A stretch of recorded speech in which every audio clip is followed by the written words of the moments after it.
Começando, pessoal do oitavo ano. Vamos lá discutir novamente sobre as bagaceiras, brigas, tretas e confusões desse período complicado da política brasileira. Não que hoje não seja, né? E a gente sabe muito bem disso, certo? Bom, mas nós tivemos, digamos, as tretas lá na época de Dom Pedro I. Agora nós temos as tretas de Dom Pedro II. É isso mesmo, Dom Pedro II, que entrou no poder graças ao golpe da maioridade, né? Ou seja, vocês estão lembrados, se eu não falei, eu vou falar de novo, eu acho que eu já tinha falado nos outros vídeos, dos demais vídeos. Bom, que o seguinte foi, né? Perante a lei lá, o negocinho tá lá, a regra lá, ele só poderia assumir com 18 anos. Mas com o Brasil enfrentando revolta após revolta, bagaceira, revolta, fulano queria o poder, Beltrano também queria. Aí fulano queria que o rei fosse embora, o outro queria que ele ficasse, o outro queria que ele ficasse, mas liberasse algumas outras coisas. Então a gente vai ver muito isso aqui, certo?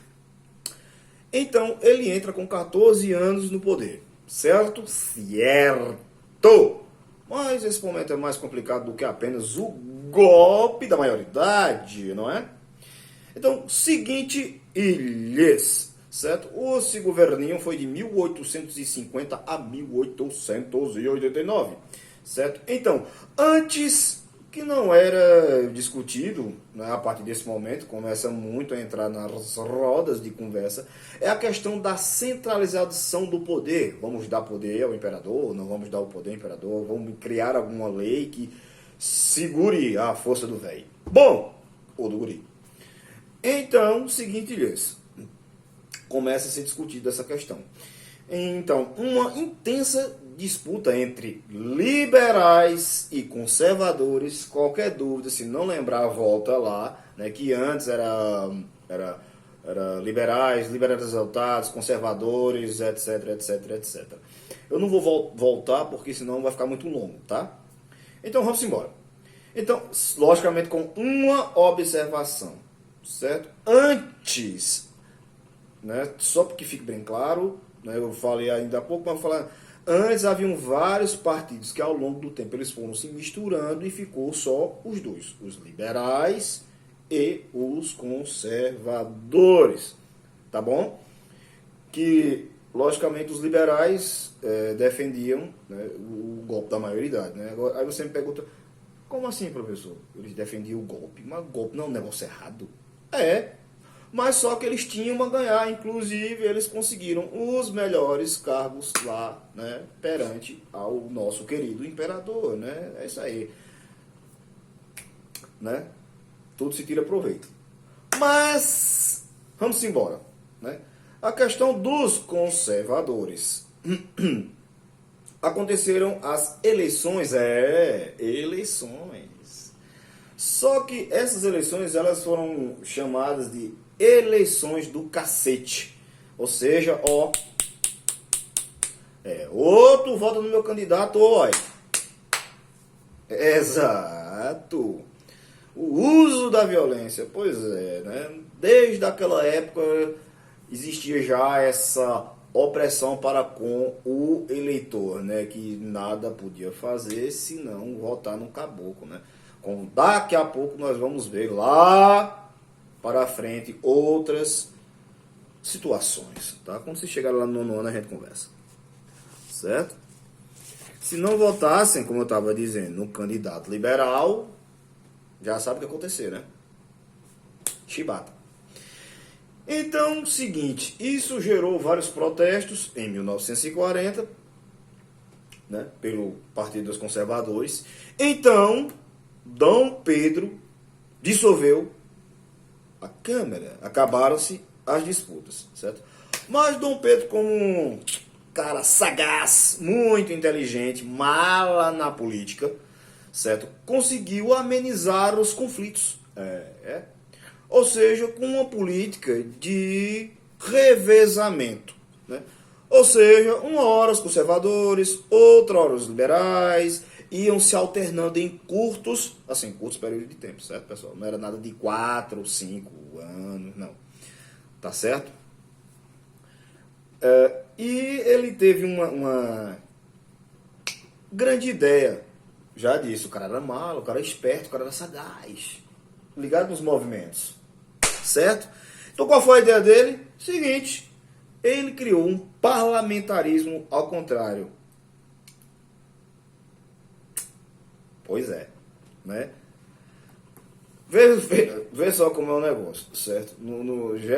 Geralmente no parlamentarismo, certo? O pessoal, né, vota no caboclo lá e o caboclo lá escolhe os outros caboclos, certo? Os outros senadores, certo? Só que nessa versão aqui 2.0, né?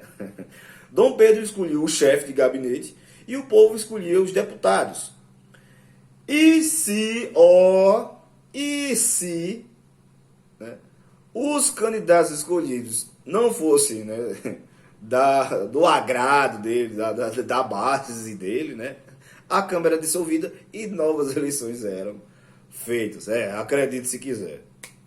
Né? E nessas novas eleições, geralmente, o povo votava nos candidatos do imperador. Ou seja, rapaz, se eu votar no outro, ele não vai gostar.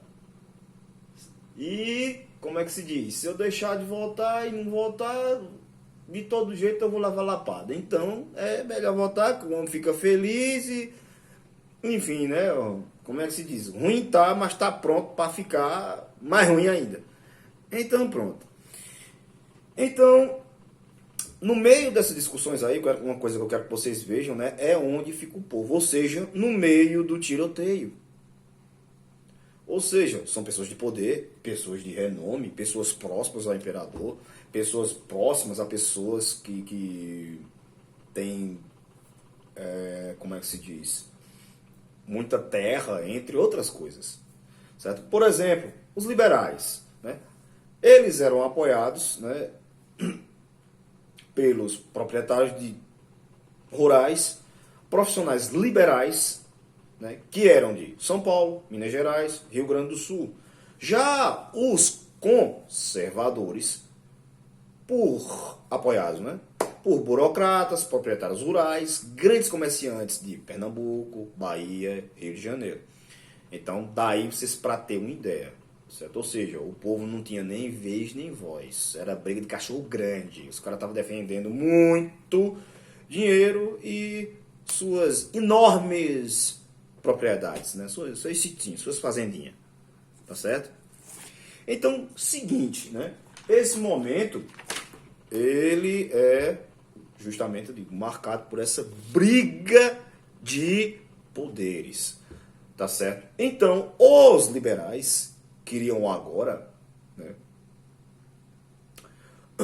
e com muita ênfase, digamos assim, certo? O modelo federalista, certo? Para dar mais liberdade às províncias, tá certo? Uma descentralização do poder, tá certo? Mas quando for o seguinte, como é que se diz? Por conta que cada estado andando por suas pernas, de uma certa forma, você que, digamos, vendia, comercializava entre os estados, logicamente você vai perder um pouquinho de poder. Poder é dinheiro. Dinheiro, já sabe, né? Ninguém quer perder. Não é? E como é que se diz? E com a centralização, né, eles estavam mais próximos, certo, ao governador, aquele negócio todo. Então ficou meio feioso esse negócio aí. Então, continuando, quando os fazendeiros percebem que as mudanças não iriam acontecer, certo? Digamos, desculpem, eu me enrolei aqui, né? Essas mudanças, digamos assim, que não ia meio que dar, não era meio que eles queriam. Então, o que acontece, certo? Então, eles passam a apoiar, certo, o modelo republicano. Então, Dom Pedro, né, eu acho que num processo sucessivo de uma bola de neve desgracenta, ele começa a perder o apoio de vários setores da sociedade, né? Dos militares, da igreja, fazendeiros, como agora eu disse, né? Porque esse modelo não era interessante para ele, porque ele ia perder poder. Então ele queria estar a par do que acontecia, ele queria poder mexer no que acontecia, né? Tanto é, né, o poder moderador está aí para provar isso. Então a coisa estava ficando muito, muito, muito, muito feia, certo? Então, eis que